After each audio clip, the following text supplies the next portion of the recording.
la aparición de las redes sociales apareció la posibilidad de que cada uno de nosotros pueda hacer pública su vida en el más mínimo detalle y que a través de esas redes sociales uno pueda exponer sus pensamientos, sus opiniones, sus ideas y sus sentimientos, sus emociones. Es muy fácil entender, por ejemplo, hay signos a través de esas aplicaciones de los teléfonos móviles donde uno comprende cuando alguien puede estar pasando por una situación difícil. Por ejemplo, es muy común que cuando alguien está pasando por una crisis, quite su foto del perfil de WhatsApp. Eso es un signo de que algo le está pasando a la persona.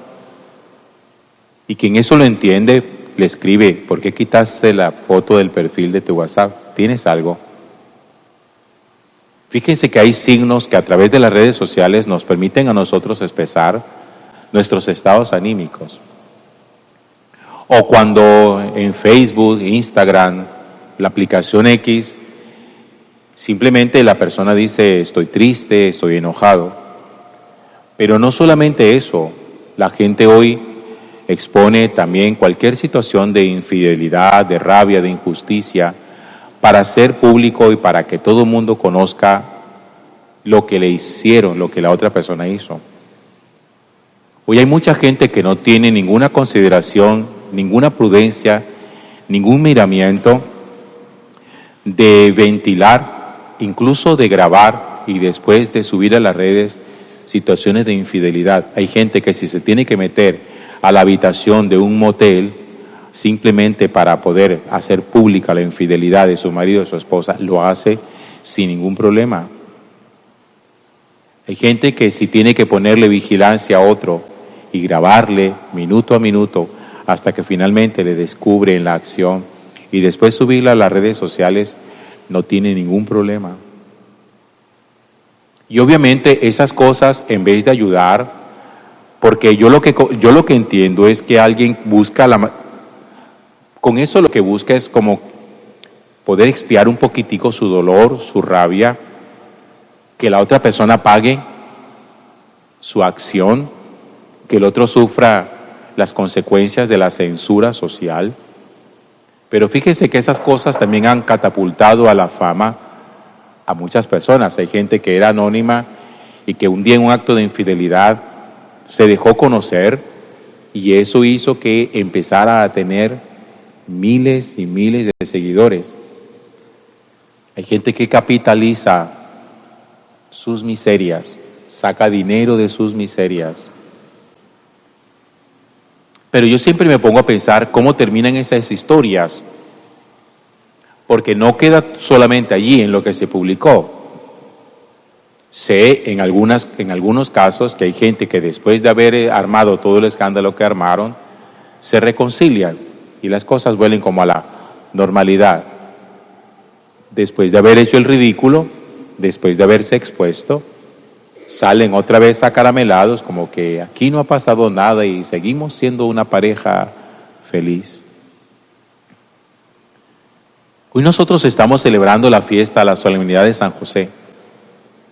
Pero junto con José yo quiero resaltar también a la Santísima Virgen María, porque hay dos cosas, hay una cosa de los dos que a mí me gusta mucho y que yo creo que eso fue lo que les permitió a ellos poder dirimir sus dificultades internas y sus crisis, que las tuvieron.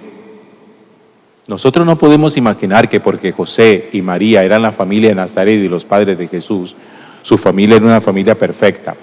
Esa familia no era perfecta, era una familia santa. Pero perfección y santidad no están emparentados. No puede uno pensar que para ser santo hay que ser perfectos. Ojo con eso. Familia santa sí era, pero familia perfecta no era. Porque ellos vivieron las angustias propias de toda familia. Sufrieron el desplazamiento. Acuérdense que les tocó salir huyendo a Egipto. Sufrieron la persecución. Acuérdense que Herodes buscaba al niño para matarlo. Sufrieron de momentos de angustia cuando uno no sabe el hijo dónde está, dónde estará metido, que nos narra también el Evangelio de San Lucas cuando Jesús se le perdió durante 3 días y lo encontraron en el templo de Jerusalén hablando con los doctores de la ley. Pero también sufrió situaciones de sentimientos de infidelidad, que uno dice, pero por Dios, en la familia de Nazaret, pues sí. El texto del Evangelio dice que María estaba comprometida con un hombre llamado José, de la estirpe de David. Y ella, antes de que empezaran a vivir juntos, porque tenían simplemente el compromiso esponsal, ella resultó embarazada. ¿Qué puede uno pensar de una mujer con la que uno no ha estado sexualmente que resulte embarazada? No hay más para pensar, sino un acto de infidelidad. Punto. Ahí uno no se va a imaginar así de primerazo que no, que eso es obra del Espíritu Santo, que nada. Uno dice, aquí lo que hubo fue cuernos. Y José lo pensó. Pero fíjense que José no actuó como esa gente dolida de la que yo les acabo de hablar ahora, que cogen y salen a vociferar y a contarle a todo mundo que fulano me fue infiel, que fulana me fue infiel, entonces voy a hacer que pague con la censura social su acción, que podía haberlo hecho. José podía sencillamente haber devuelto a María a su casa y decir a sus padres, yo con esta mujer no me caso, está embarazada. Y María no hubiera sufrido solamente la censura social, sino que hubiera corrido el riesgo de ser lapidada, porque acuérdense, justamente en el texto del Evangelio de ayer se nos recuerda a nosotros cuál era el castigo que sufrían las mujeres adúlteras, eran apedreadas. Pero José hizo una cosa inimaginable para nosotros hoy. Guardó silencio. Para nosotros, en un mundo de redes donde todo se expone, todo se cuenta, todo se dice, guardar silencio parece un imposible. Y dice el texto bíblico así textualmente: como era un hombre justo y no quería denunciarla, decidió repudiarla en secreto. Es decir, la ruptura de nuestra boda queda solamente entre los dos. Solamente los dos sabemos qué pasó. Pero ese silencio de José también acarreaba otra cosa. A las semanas, a los meses, María aparecería embarazada. Ya se le estaría formando el vientre. ¿Qué iba a pensar la gente de José al repudiarla en secreto sin él haber contado nunca por qué la repudió? La embarazó y la abandonó. Y José estuvo dispuesto a sufrir en carne propia esa humillación antes que ella la padeciera. Pero también dice la palabra de Dios, y por eso le decía al principio que hay una cosa de los dos que me gusta mucho, y es que también había muchas cosas que María oía, veía, y que dice la palabra de Dios que ella las guardaba en su corazón de manera silenciosa. Miren, las cosas que dice María en el Evangelio, que son contaditas, son muy pocas, las dice solamente cuando son necesarias. Aquí está la esclava del Señor, hágase en mí según tu palabra. Hijo, ¿por qué nos has hecho esto? Le pregunta cuando encuentran al niño en el templo. Hijo, no tienen vino. 3 o 4 frases son las que aparecen en la Sagrada Escritura en labios de María. Una mujer de mucho silencio también. Pero miren, uno puede ser una persona de silencio de 2 maneras.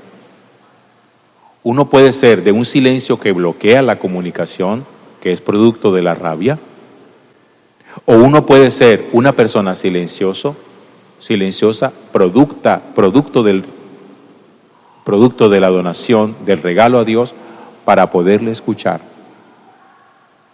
Hay gente que guarda silencio solo porque tiene rabia y entonces castiga al otro con su silencio.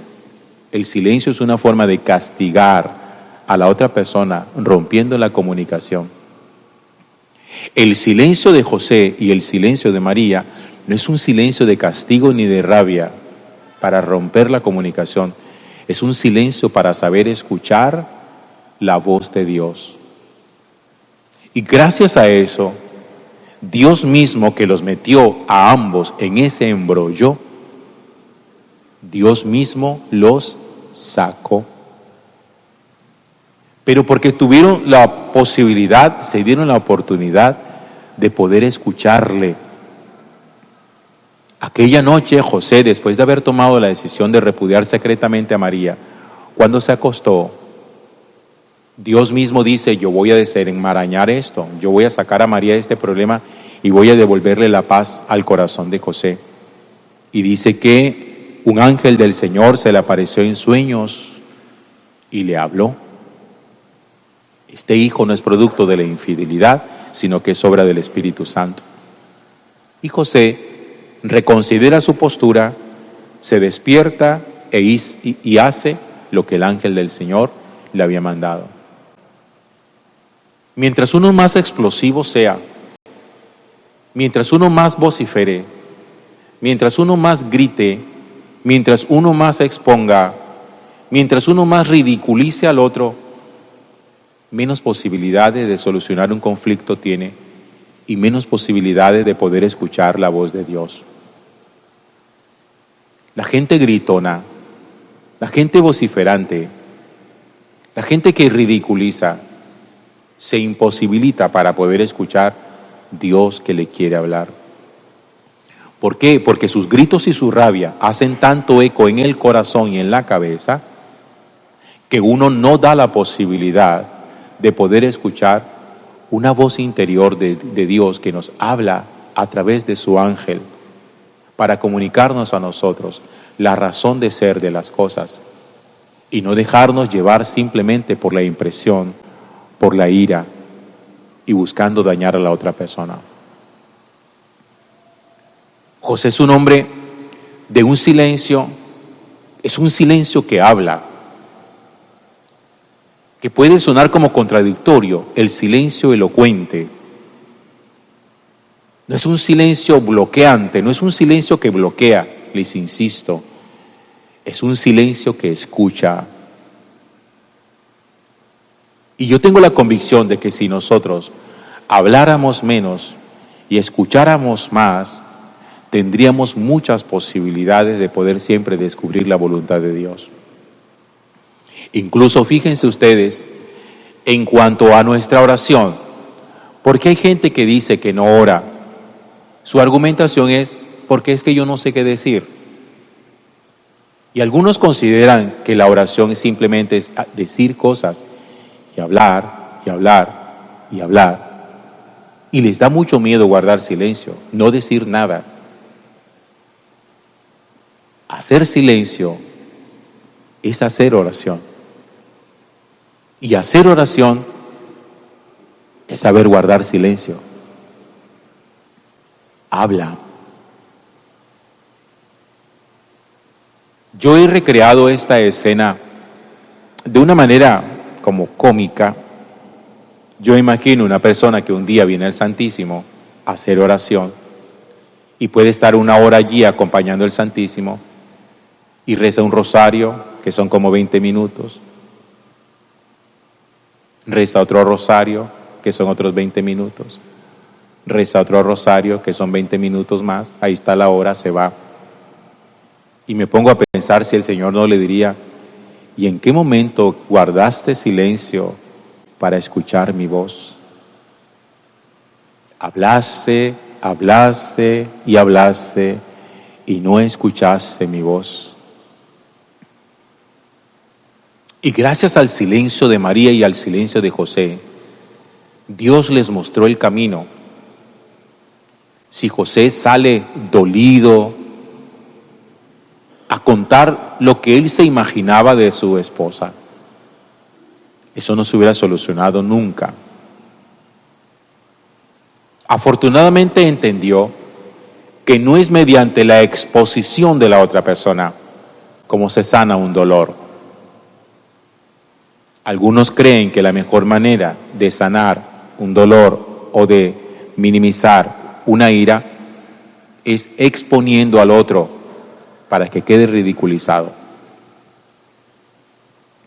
Por eso todas las personas que viralizan, que suben a las redes vídeos de actos de infidelidad, lo único que están haciendo es empeorando todo. Porque a fin de cuentas, como me gusta siempre recordarlo, a nadie le importa si a mí me pusieron los cuernos. Al único que me importa es a mí. Y si voy a tomar una decisión, tengo que tener la caballerosidad, la hombría, porque para eso se necesita ser un hombre de verdad y no un simple macho dolido, de saber guardar silencio. Gloria al Padre, y al Hijo, y al Espíritu Santo. Sí, peores, siempre por los siglos de los siglos. Amén.